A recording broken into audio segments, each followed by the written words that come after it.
Paul, we just had two fire trucks, Minneapolis fire trucks, show up here on the scene, lights and sirens, and you can hear some more sirens coming from in the distance. There's some smoke that's really starting to pick up here in the air, and you can see some of that smoke billowing from one of what we're assuming is a hotspot that may have popped up within the last 30 minutes or so here on scene. I want to show you what we're seeing now that the sun is up, though. This is the garage that was fully engulfed in flames. Is a total loss. You can see all of these cars just charred to the bits, nothing left of them. Again, this was a garage. About 5 to 7 cars were in here when this fire started. Fire crews believing this is where that fire started, and you can see just from there that fire really took off. Again, fire crews are here, but they were initially called here last night just before 11:30. This is on Lyndale Avenue and West 57th Street.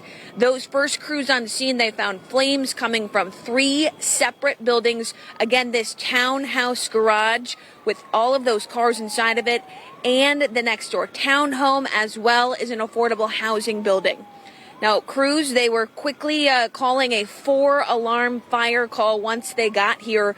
The Minneapolis fire chief says that's the most critical call a department can put out, saying about half of all of Minneapolis firefighters were here battling this fire throughout the overnight hours and then into this morning.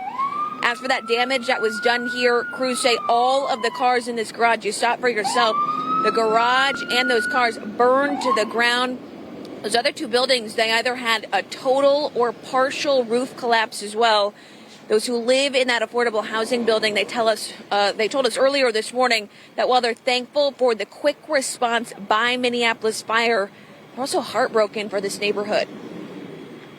It's just devastating. I'm sick to my stomach. It's horrible because I know all the residents and everybody is just struggling and getting by and just everyone just got in a good place. Everybody's just starting over, including myself and now this. Our fellow neighbors don't have a home now.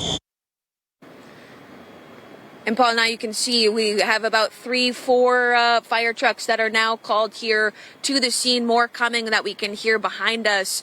What we know also, Paul, is that one resident from these buildings here, as well as 2 firefighters, they were injured in this overnight into this early morning incident. All of them have since been treated at a hospital, and we're told that they all are going to be okay. As for what caused this fire, that's still under investigation. We're under the impression that the state fire marshal's office is going to be here sometime later today. Of course, though, these crews have to deal with the hot spots that are continuing to pop up before any investigators will start here. We'll keep you updated with everything that's happening here on scene. We'll check back in with you in about 30 minutes, Paul. Okay, Bailey Hurley, thank you.